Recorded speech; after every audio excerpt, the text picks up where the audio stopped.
everybody, I'm Miss Karen at Adams Memorial Library. Welcome to May's Bake-A-Tale. Bake-A-Tale is a program where there'll be a recipe that you can bake as a family and some crafts that are kind of connected with the recipe and some books that you can check out from the library and read while you're waiting for your things to bake.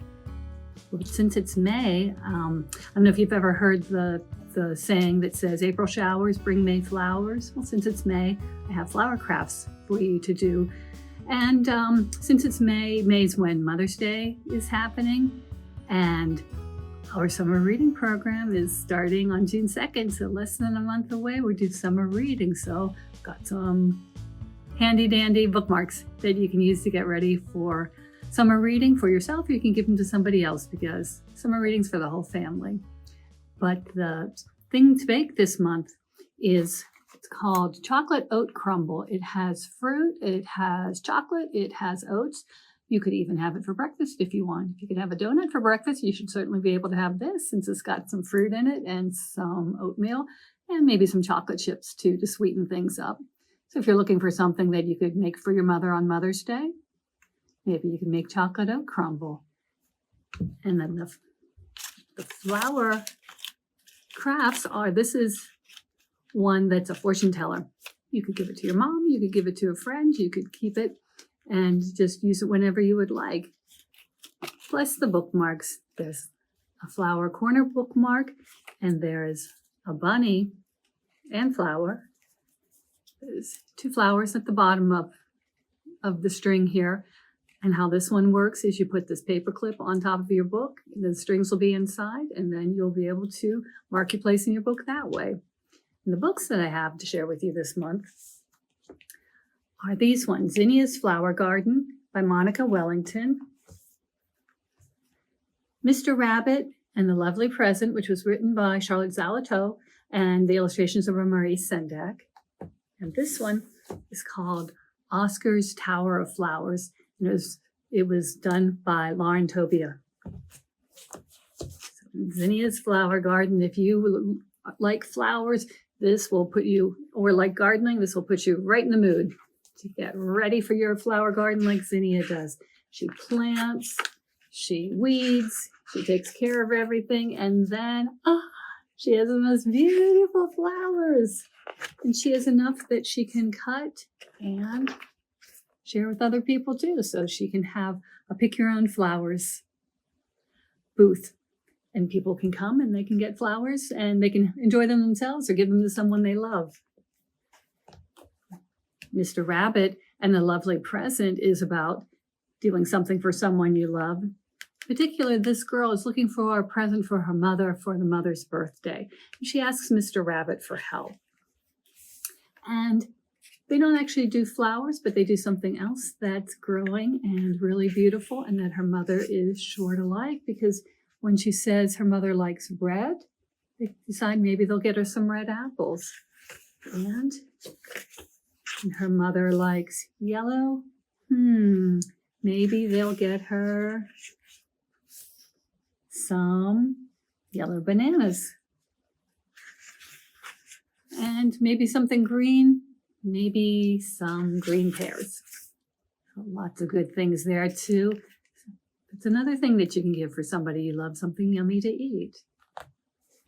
And in this story, Oscar is really missing his mother. He's staying with a relative while his mother's away for a little while, and he's really missing her. So his relative might be his aunt. Besides, maybe they could do a planting project. And it works well, but it works so well that they have so many plants that the only thing to do with them is give them to other people to cheer them up too. So there are some flower and plant and fruit books that you can read. And for this crumble, you can use pears and raspberries or apples. I have pears in mine. It calls for chopped chocolate, but I just do chocolate chips rather than chop the chocolate up. It says you can start cooking the pears. You cook those a little bit on the stovetop, and then if you have a pan that can go directly into the oven, you can do that. If you have a cast iron skillet or something that you could put into the oven, but I just cooked mine in a saucepan cook the pears a little bit, and then when it's ready, I transfer them into another container, another pan that could go into the oven. The recipe says if you want, you can put some cornstarch in to thicken it up a little bit. Otherwise, it's going to be more like something you could put over yogurt or put over ice cream if you wanted to get really fancy. But if you put the cornstarch in, it'll thicken it up a little bit. If you don't put the cornstarch in, it'll just be yummy and juicy. So you can decide how you like, what kind of fruit you want. If you want to do pears, if you want to do apples, then you just sprinkle some chocolate and oats on the top, and then you are ready to go. But as always, it's more fun to bake together. And so you do need an adult, maybe to have some help cutting up the pears and to, help cook the pears and put everything in the oven.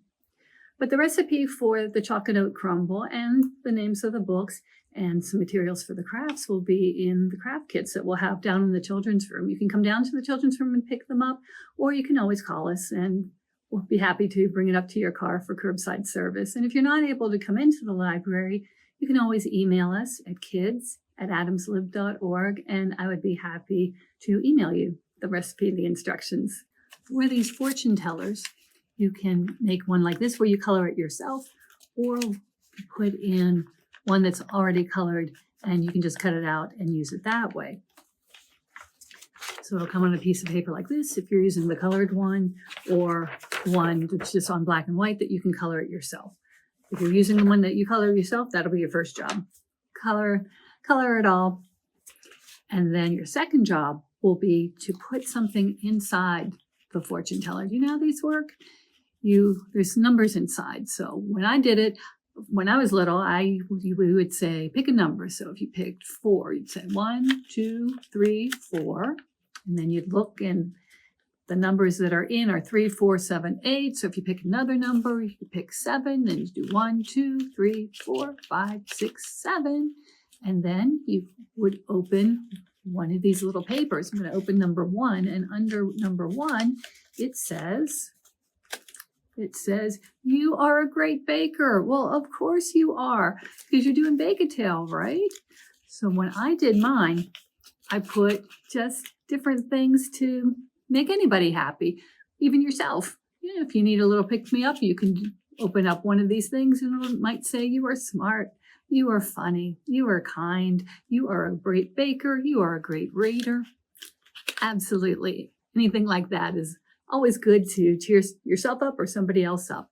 Or if you wanted to make it for your mom, you could do things like, you could say, my mom is the best mom I can have, or the cleverest person in the world.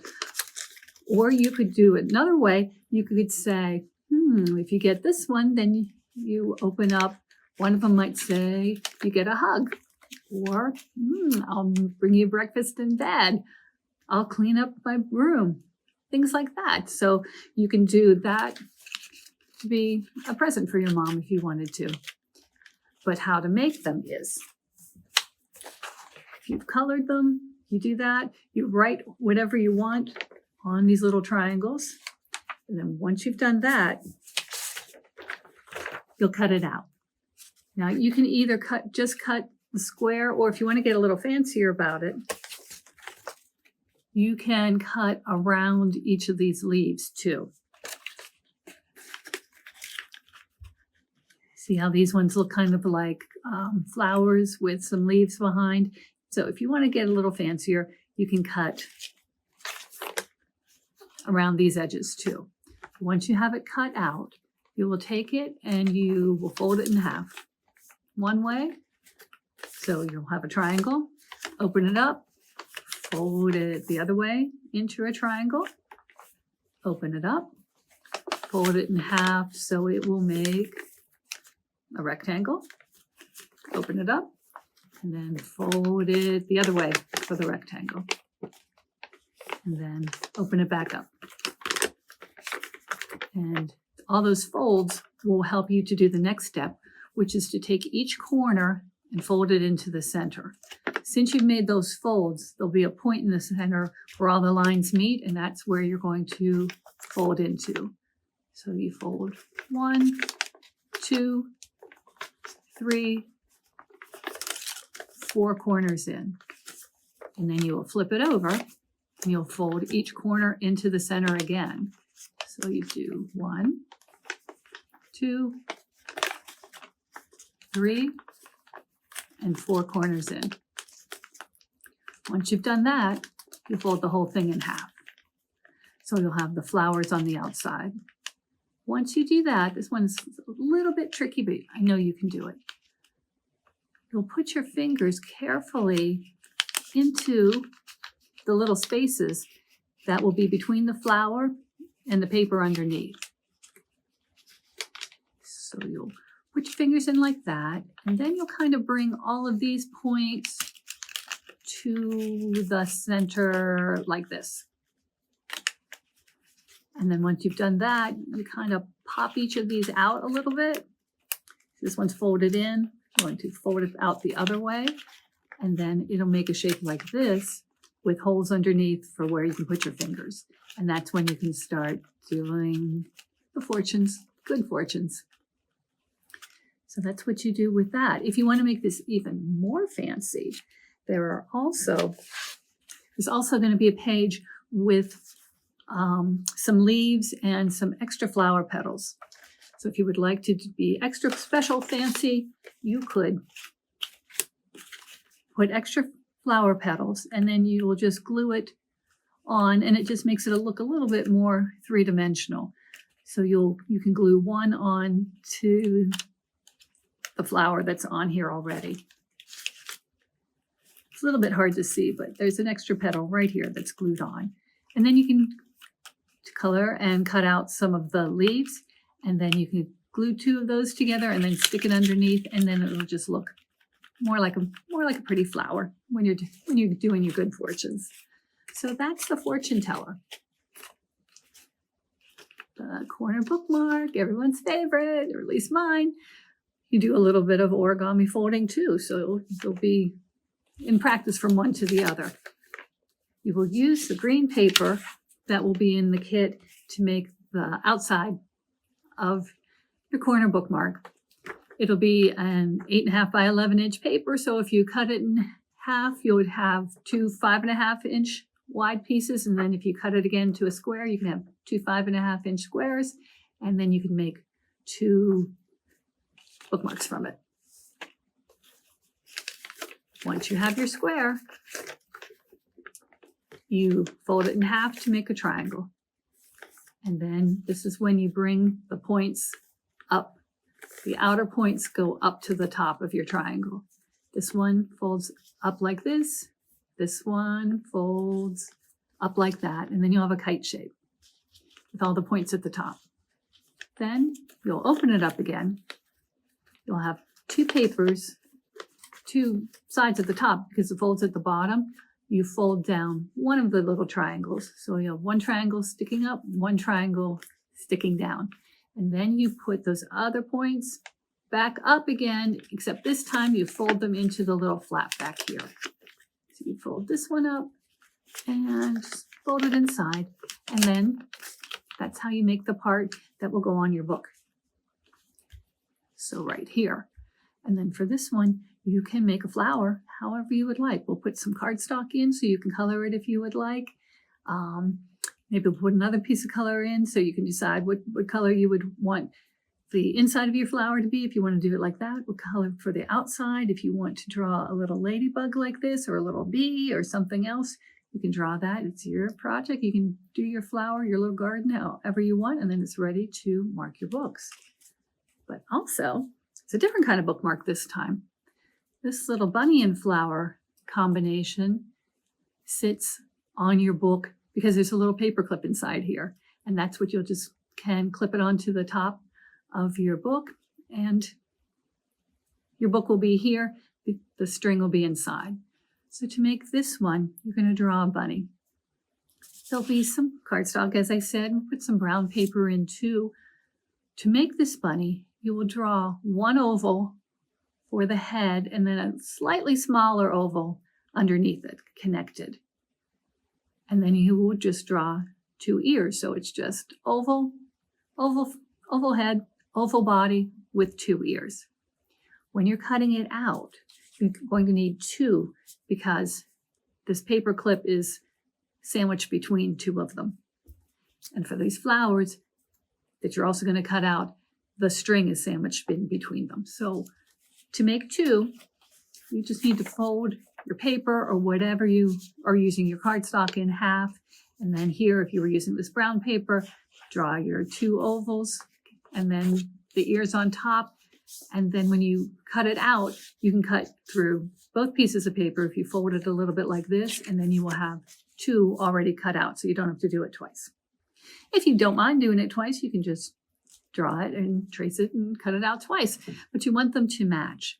Now, I actually, to make it a little sturdier, I cut out cardstock, two cardstock bunnies, and then cut out two pieces of brown for the fur and glue that on top, just so it would be a little stronger. My word of advice for that is when you glue the brown paper onto the cardstock, you have to remember that you're going to match them up. So you just have to make sure you have the brown paper on the side. So one can be the outside of the bunny and one can be the front of the bunny. One can be the back of the bunny rather. One can be the front of the bunny. When you're doing this, you want your body to be, like I said, a little bit smaller than the head, but you want it to be wide enough that you can take not a toothpick, not a clothespin, paper clip, the paper clip that'll be in the kit, and you will need to put some tape on to tape it down. So the body of the bunny just needs to be wide enough that you can fit the tape for the paper clip inside. So you'll take probably the back part of the bunny, lay the paper clip inside, make sure enough is sticking out so it still has room to clip onto a page of the book, and then put some tape down. And then you'll put your other half of your bunny on the top, use a lot of glue, press it down, and you'll have the paper clip inside. Then you might have to flatten it or clip it together. If you have clothespins or some other kind of clips, you could clip it together to make sure it's holding tight. Then when you're ready, you can take the baker's twine, the string that's in, take it, you'll double that up. So, fold it in half, put the loop through, and then through the loop, you'll put the rest of the string. So you make a loop and then you feed the rest of it through and then tighten it up, and that's how it's going to be attached onto your paper clip. And then at the other ends, from some paper or from the cardstock, you can draw two flowers.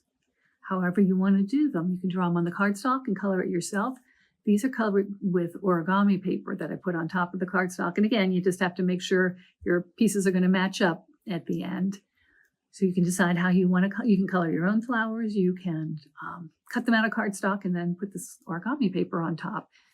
But once again, you want two because you're going to put the string inside between two flowers for each one. One flower in the front, one flower in the back. And for these ones, if you make a little knot in, it'll give the tape something to grip onto rather than just use the string by itself. So you'll make your two flowers, get them ready, make sure they're going to fit back to back, put a little knot, the knot's right in the center here, tape it on to one of the flowers, then put a lot of glue on, put them together, and again, you'll probably have to flatten it between something, put it under a pile of books or something to make sure it's all going to stick together. But then when it does, you are all ready to mark your books, and you can give this to a friend, you can give this to your mom, you can give it to your grandma, you can give it to your dad, whoever you would like.